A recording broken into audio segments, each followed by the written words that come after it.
Morning, Ian. Oh, morning, Israel. How are you going today? Yeah, not too bad. How's yourself? Yeah, good. What have you got left from yesterday to do? Much? Yeah, got them all out of the way. I just need some more to do today. We'll just go inside and have a look. My name's Israel Barker. I'm a refrigeration and air conditioning technician. Yeah, we've got a job at 1110 Hay Street. What's the matter there? Oh, the same problem we had the other day with the chiller. So Okay, then. I think you need to just go and check a few pressures and just make sure the pumps and things are running like that. No worries, I can do that. When we go out on a service call, we're aware of the problem, but we're not usually aware of the fault. So to be fully prepared, we have to take as many tools as we can. Most of the times we have to unload 80% of the tools out of our van just to do the one single job.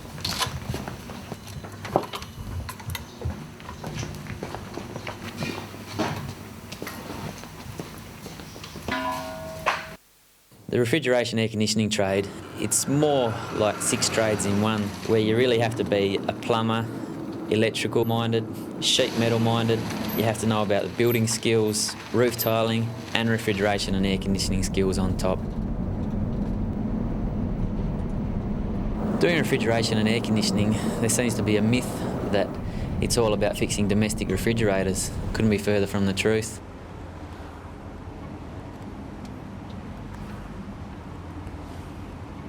I come across quite a lot of large high-rise buildings with a lot of office people in there, and normally have to go and fix little faults with people complaining about being cold or hot.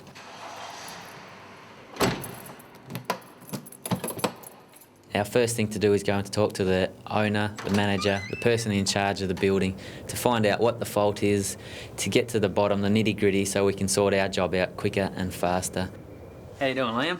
Oh, not too bad, Israel. That's the way. I've just got a call that somebody was a bit cold in the building somewhere. Yeah, Margaret was down in the travel area. She's talking about it being a bit cold down there. Oh, down on the ground floor? Yeah, near the Hay Street entrance. All right, then I'll go and have a look. Yeah, thanks, matey. No worries.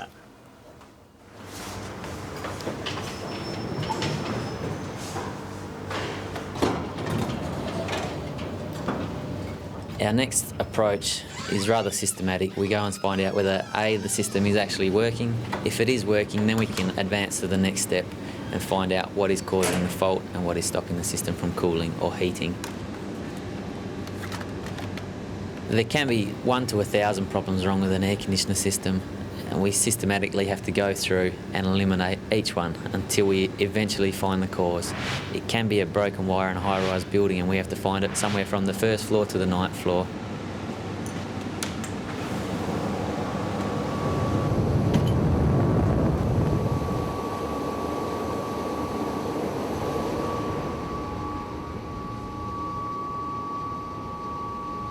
Through your basic training, through your apprenticeship, you gain the skills to fault find air conditioning systems, and you become used to the air conditioners that you see all the time, but from time to time you come across one that you haven't seen before, and with your basic skills it might be daunting, but you do get over it and you do manage to fault find the system.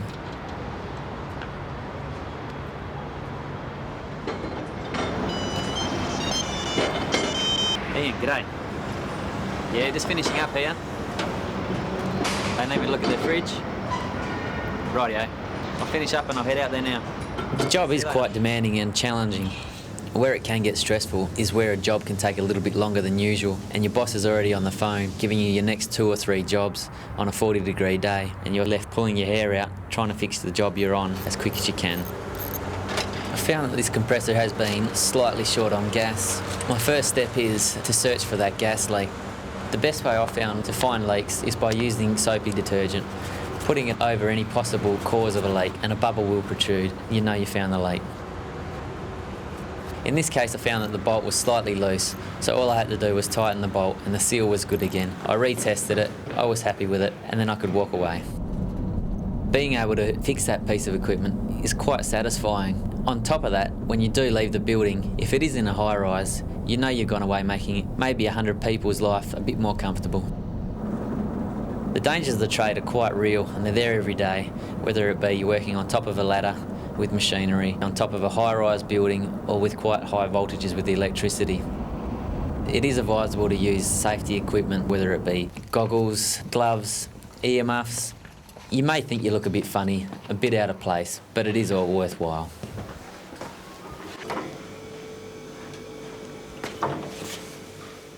I started in this field quite late, at age 22. I had a couple of options in front of me. I opted for the 4-year TAFE apprenticeship. At the end of that, I found myself with the skills to be able to gain employment throughout the world. Being a tradesperson and being able to pass my skills down to an apprentice may sound a little bit corny, but I feel I gain a little bit of immortality.